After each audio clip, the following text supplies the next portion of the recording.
अब ये जो वीडियो है ये उन लोगों के लिए है जो एंट्रेंस एग्जाम देने के लिए एकदम प्रिपेयर होकर बैठे हैं। हो सकता है आप अपने कॉलेज के फर्स्ट, सेकंड, थर्ड या फोर्थ किसी भी साल में हो और आपका एम बहुत क्लियर है, मुझे आईएएस के लिए अपियर करना है, मुझे आईआईटी के लिए अपियर करना है, मुझे एम्स के लिए अपियर करना है। ऐसे बहुत सारे एंट्रेंस एग्जाम्स हैं, नीट और ना जाने हमारे देश में कितने और एंट्रेंस एग्जाम्स हैं गवर्नमेंट सर्विसेज के लिए, मुझे उनके लिए प्रिपेयर करना है। मैं आपको 11 ऐसी टिप्स देने वाला हूँ, बहुत इंपॉर्टेंट टिप्स है, बहुत वेल रिसर्च टिप्स हैं ये 11 ऐसी टिप्स मैं आपको देने वाला हूँ जो आपको हेल्प करेंगी एंट्रेंस एग्जाम्स में प्रिपेयर करने के लिए और वो क्रैक करने के लिए। तो बिल्कुल बने रहिए मेरे साथ इस वीडियो में। सबसे पहले टिप है create a practical study plan. देखिए होता क्या है कि एंट्रेंस एग्जाम के लिए जब हम प्रिपेयर कर रहे होते हैं, मैंने भी किया था बाय द वे जब मैं स्टूडेंट था और कुछ एंट्रेंस एग्जाम्स मैंने क्रैक किए हैं। तो जब आप एंट्रेंस एग्जाम दे रहे होते हैं उससे पहले जरूरी है कि आपका एक ना स्टडी प्लान बन जाना चाहिए।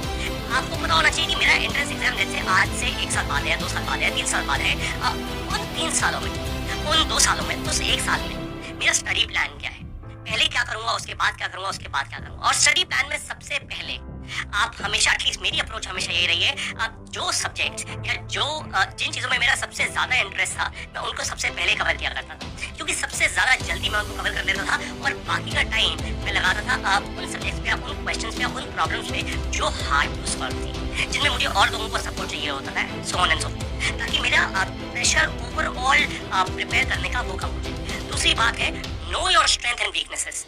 जैसा कि मैंने पहले पॉइंट में बताया, देखिए मुझे क्लैरिटी थी अपनी कि मेरी स्ट्रेंथ क्या है, वीकनेसेस क्या है, इसको स्वॉट एनालिसिस भी कहते हैं। तो स्ट्रेंथ और वीकनेसेस अपनी जाननी आपको बहुत जरूरी है। इस कोर्स में आपने पहले भी एक वीडियो देखी जिसमें मैंने आपको बताया था हु एम आई, जब मैंने आपको बताया करियर मैनेजमेंट कैसे करें, वो करियर मैनेजमेंट पे वीडियो थी जिसका पहला स्टेप था हु एम आई, मैं कौन हूँ। ये समझना बहुत जरूरी है और ये आपको समझ आता है जब आप अपनी स्ट्रेंथ और वीकनेसेस को अच्छे से जानते हैं।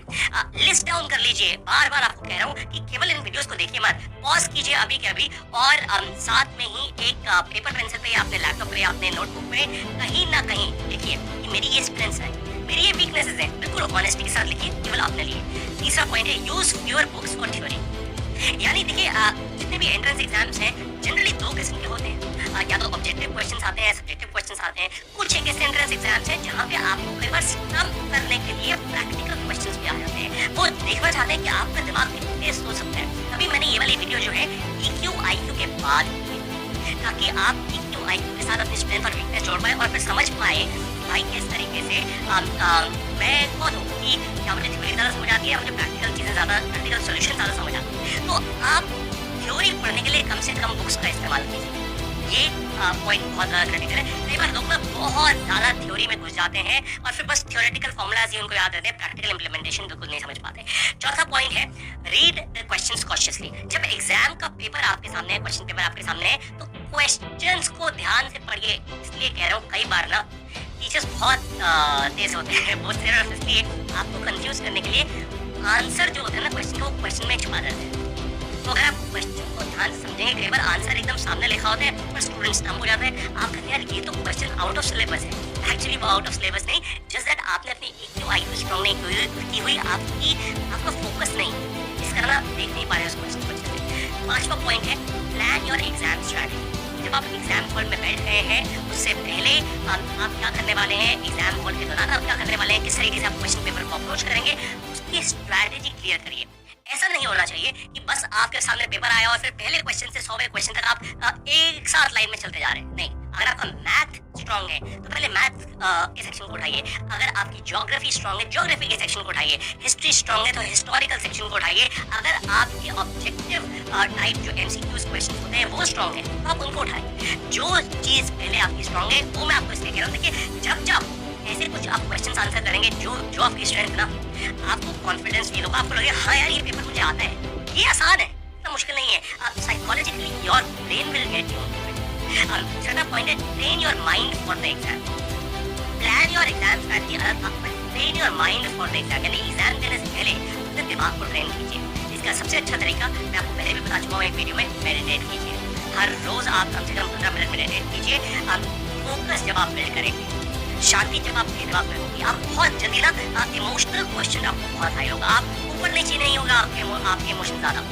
आप एकदम, अगर कोई क्वेश्चन आता है तो आप उसको आंसर कर पाएंगे। कोई क्वेश्चन नहीं आता तो आप ये नहीं बोलेंगे ओहो यार ये क्वेश्चन मेरे को आता ही नहीं है, डूब गया, अब तो 100 में से 50 नंबर भी नहीं आएंगे, इस पेपर में तो मैं फेल हो गया, इतनी मेहनत की सब खराब हो गया। कुछ भी नहीं। मैंने आपको कभी फेलियर पे भी मैंने एक वीडियो करके दी आपको, क्यों दी? वो इसलिए ताकि आप फेलियर को समझ पाए और फिर एग्जाम से उसको रिलेट ना करें। इट्स ओके अगर कोई क्वेश्चन नहीं आता, नहीं आता, आगे बढ़िए उससे। 7वां पॉइंट है प्रैक्टिस प्रीवियस ईयर्स पेपर्स। ये बहुत जरूरी है। ध्यान रखिए एक बात का, मैं आपको एक बहुत बड़ा मूल मंत्र देने वाला हूँ, इस पॉइंट में सब छुपा हुआ है। every human on earth has a pattern। मेरे साथ साथ अपना हाथ रखिए। every human on earth has a pattern। होता क्या है कि इंसान चाहे वो कोई भी, सबसे इंटेलिजेंट इंसान उठा लीजिए आप, जैसा कि हर एक इंसान का एक पैटर्न होता है। जब हम छोटे बच्चे होते हैं, जैसे जैसे हम बड़े होते हैं, जो हमारा हाव भाव होता है, जिस सोसाइटी में हम बढ़ के आए हैं, जिस फैमिली से हम बढ़ के बड़े हुए हैं, हमारे पैटर्न्स बन जाते हैं। हर चीज के पैटर्न्स होते हैं। और जो टीचर्स आपके एग्जाम पेपर्स भी सेट कर रहे हैं ना, उनके भी पैटर्न्स बने हुए हैं। आप ध्यान से देखेंगे, अगर पिछले 10 साल के पेपर्स को, 15 साल के पेपर्स को, 20 साल के पेपर्स को, आपको एक पैटर्न क्लियर नजर आ जाए कि हर साल ऐसा हो रहा है, ऐसा पैटर्न का ये क्वेश्चन आ रहा है, ऐसा पैटर्न का ये पेपर आ रहा है। आप पैटर्न प्रेडिक्ट कर पाएंगे अगर आप 20-25 साल के पेपर्स पिछले देख लें। पैटर्न्स को प्रेडिक्ट करना सीखें।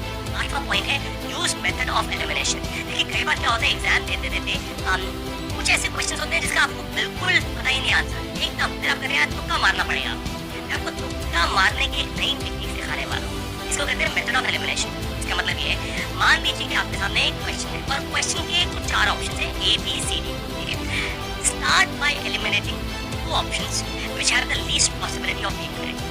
इसका मतलब कि आप इन चारों में से 2 कोई ऐसे ऑप्शंस उठा लीजिए जो आपको लगता है, या आपका हंच है, आपको लगता है, जो भी आपके अंदर नॉलेज है उसके हिसाब से कि यार ये तो पक्का आंसर हो ही नहीं सकता, ये तो बिल्कुल नहीं, मतलब कुछ भी हो जाए ये दो आंसर नहीं होंगे भाई, ये तो बात पक्की है, या ये 3 तो आंसर नहीं होंगे भाई। तो by the virtue of method of elimination आप गलत चीजों को ऑलरेडी एलिमिनेट कर देंगे और फिर जो बचेंगे आपके ऑफ कोर्स आपके पास ऑप्शंस है, तो या तो आप वहाँ पे तुक्का मारेंगे, या हो सकता है आपके अंदर से कोई एक आंसर आ जाए जो आपको पहले ही कुछ नॉलेज हो, आपके सबकॉन्शियस दिमाग में कुछ नॉलेज हो। मेथड ऑफ एलिमिनेशन बहुत ही इंटरेस्टिंग है। इनफैक्ट मेरे खुद कुछ दोस्त हैं जो IIT दिल्ली, IIT बॉम्बे में हैं और वो मुझे हमेशा ये बताते हैं कि मेथड ऑफ एलिमिनेशन वहाँ पे सिखाया जाता है अलग से। आप कैसे IIT के और JEE के एग्जाम्स को क्रैक करते हैं, काफी सारे लोग ऐसे भी करते हैं। फिर बारी आती है 9वें पॉइंट की, लर्न ऑल द शॉर्टकट्स। आसान बात है, ऐसे बहुत सारे शॉर्टकट्स हैं जिससे आप जल्दी आंसर कर सकते हैं। मैथमेटिकल फॉर्मूलाज पे आप जल्दी पहुंच सकते हैं, इक्वेशंस आप जल्दी देख सकते हैं। ये बहुत सारे शॉर्टकट्स हैं। ऑफ कोर्स अब मैं यहाँ पे आपको वो सब नहीं सिखाने वाला, पर शॉर्टकट्स समझिए, सीखिए। ये बहुत सारे टीचर्स ने ऑलरेडी आपको सिखाया हुआ है, बहुत सारे कोचिंग सेंटर्स में शॉर्टकट सिखाए जाते हैं। यूट्यूब पे बहुत सारे ऐसे फॉर्मूलाज अवेलेबल हैं, आप भी उनको पढ़िए। फिर बारी आ रही है 10 नंबर पॉइंट की, stay physically and mentally balance. बहुत ही जरूरी। मैंने ऐसे बहुत सारे बच्चों को देखा है जो केवल एंट्रेंस एग्जाम की तैयारी करते करते एकदम अपने आप को भूल जाते हैं, बाल बड़े हो जाते हैं, खाना पीना अजीब सा हो जाता है, अपने आप को कमरे में बंद कर लेते हैं, 24-48 घंटे दिनों तक वो बाहर नहीं निकलते। This is just not right. एक एग्जाम है, केवल एग्जाम ही। आप अगर फिजिकली और मेंटली बैलेंस नहीं रहेंगे, आप कभी आगे नहीं बढ़ पाएंगे। इसको आपको सबसे अच्छा एग्जाम्पल देता हूँ।